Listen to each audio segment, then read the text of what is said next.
Жаңылык, урматтуу Москва шаарында эмгектенип жүргөн мекендештер, ар күнү арзан баада, салууну жумшак, телевизор, Wi-Fi интернет менен жабдылган автоунаалар Москвадан Казакстан чек арасына каттоодо. Көп жылдан бери айдоочулук кызматты көрсөтүп, элдин батасын алып, жумшак мамиле менен кызмат кылган кыргыз жигиттери жолдо ар кандай жагдайларга жардам берүүгө, узун жолду кыскартып, көңүлдүү жана өз убагында алып барып келүүгө толук шарт түзүп берет. Ар дайым жолуңуздар шыдыр болсун. Камчыбек Ташиев Атамбаевдин эркиндикке чыкканы боюнча пикирин билдирди. ОКМКнын төрагасы Камчыбек Ташиев мамлекет башчысы Садыр Жапаровдун мурдагы президенттер менен жолугушуусу жана Регнум порталында жарыяланган макала боюнча комментарий берди. Атайын кызматтын башчысы президент Жапаровдун бул кадамын толугу менен колдой турганын жана ал убакыттын өтүшү менен туура бааланарына ишенимин билдирген. Алмазбек Атамбаев эркиндикке чыкты. Мен сот органдарынын бул чечимин кубаттайм, ага ден соолук каалайм, үй бүлөсү жакындарынын жанында болсун эми. Кээ бир адамдар ушунун баарын Камчыбек Ташиев демилгелеп чыкканын айтып чыгышты. Менин Испанияда жерим, үйүм бар экенин, Атамбаев менен биригип сүйлөшүп алып жатканымды жазып чыгышты. Далил катары Атамбаевдин Испанияга барып дарланарын бетке кармашат. Мындай версияны орусиялык Регнум порталы да айтып чыкты. Мунун баары албетте суу кечпеген нерсе калп. Менин же бир туугандарымдын Испанияда үйүбүз же кандайдыр бир кыймылсыз мүлкүбүз жок. Деги эле башка чет мамлекеттин биринде да менин мүлкүм жок, болгондой эмес. Бул жерде бир гана маалымат туура. Менин углум Испанияда жашайт. Азыр ал 17 жашта. 8 жаштан бери футбол менен жакындан алектенет. Перуджада атактуу Пауло Росси футбол академиясында, андан кийин Валенсиядагы Ламанте клубунун академиясында окуган. Азыр 2 жылдан бери Барселонанын жаштар командасында ойноп жатат. Уулум профессионал футболчу, жанында апасы менен карындашы жүрөт. Ал 18 жашка толуу элек болгондуктан жанында үй бүлөсүнөн улуураак адамдар сөзсүз болушу кажет экен. Бул команданын талабы. Бул ийгилик дагы жөн келген жок. Уулум көптөгөн кыйынчылыктарды баштан өткөздү. Жаракат алган учурлар болду. Азыркы футбол дүйнөсү ошондой экен. 2018-жылы уулум Спартак командасынын академиясында да кароодон ийгиликтүү өткөн. Бирок клуб кыргыз атуулдугунан баш тартуу талабын койгондуктан карьерасын ал жактан улантпады. Ошондуктан Европага кетүүгө аргасыз болдук. Андан бери мына 5 жылдын жүзү болду. Мен уулумдун аракети текке кетпешине, каякта жүрбөсүн өзүнүн өлкөсү үчүн намыс талашаарына ишенем, деди Ташиев. Булак супер кежи. Бөтөн жерде жолугушуу өтө уят. Жогорку кеңештин депутаты Адахан Мадумаров экс-президенттердин Дубайдагы жолугушуусун сынга алды. Депутаттын айтымында муну менен азыркы бийлик арыгын алдын ала чаап жатат.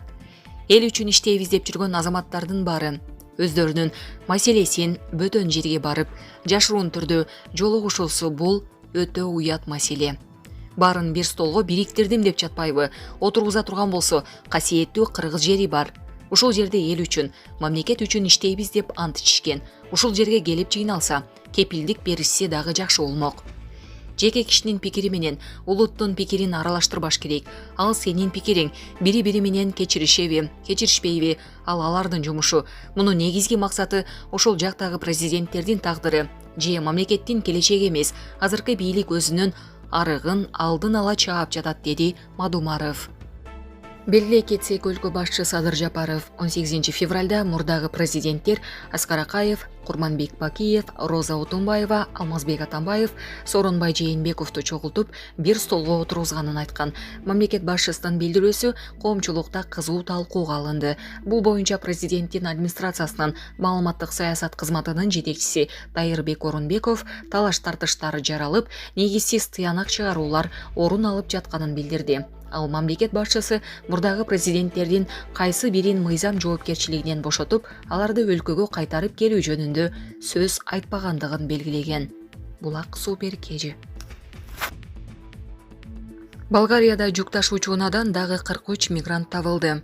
Болгарияда мыйзамсыз мигранттарды ташып бара жаткан дагы бир жүк ташуучу унаа кармалды. Бул тууралуу чет элдик басылмалар жазышты. Маалыматка ылайык, жүк ташуучу унаада мыйзамсыз 43 мигрант болгон. Анын ичинен 10 жаш балдар. Жүк ташуучу унаа Болгариянын батышындагы Иктиман шаарына жакын жерде кармалган. 43 мигрант тең жүк ташуучу унаада көпкө жатканына карабай дени сак болгон. Полиция жүк ташуучу унааны май куючу жайга акча төлөбөй койгондуктан токтоткон. Айдоочу кармалды. 17 февралда Болгариянын полициясы Оганстандан келген 18 мыйзамсыз мигранттын монтулуп өлтүрүлүшүнө байланыштуу 7 адамды камакка алган. Алар Софияга жакын жерде ташталган жүк ташуучу унадан табылган.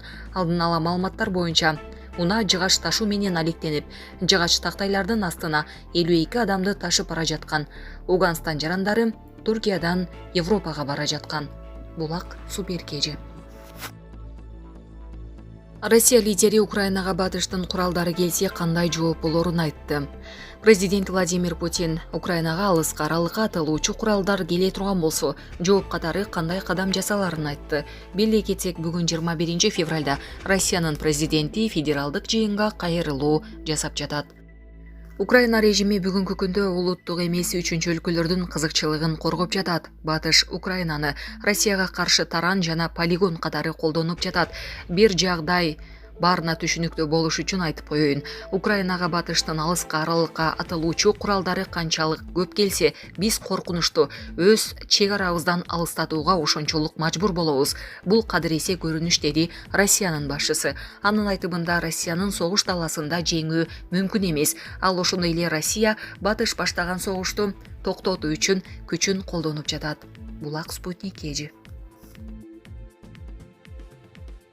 Путин: Россияны согуш таласында жеңүүгө мүмкүн эмес. Батыштын элитасы өзүнүн РФди алысыраткан сокку уруу максатын жашырган жок. Бирок Россияны согуш таласында жеңүүгө мүмкүн эмес. Бул тууралуу Россия лидери Владимир Путин федералдык жыйынга жасаган кайрылуусунда айтты. Кайрылуудан кадрларды РТ алып жарыялады. Бул биз үчүн эмне? Демек, аягына чейин биротоло чыгуу дегендик. Тагыраак алар жерде өзүнчө болуп жаткан чатакты глобалдуу каршылашуунун фазасына алып келүү ниетинде. Мунун баарын дал ушундай түшүнүп, буга тиешелүү түрдө реакция кылабыз. Себеби бул жерде кеп биздин өлкөнүн бүтүндүгү, анын өкүм сүрүшү туурасында болууда. Бирок алар Россияны согуш таласында жеңүүгө мүмкүн эместиги туурасында билбей, аңдабай жатышат, деди Путин.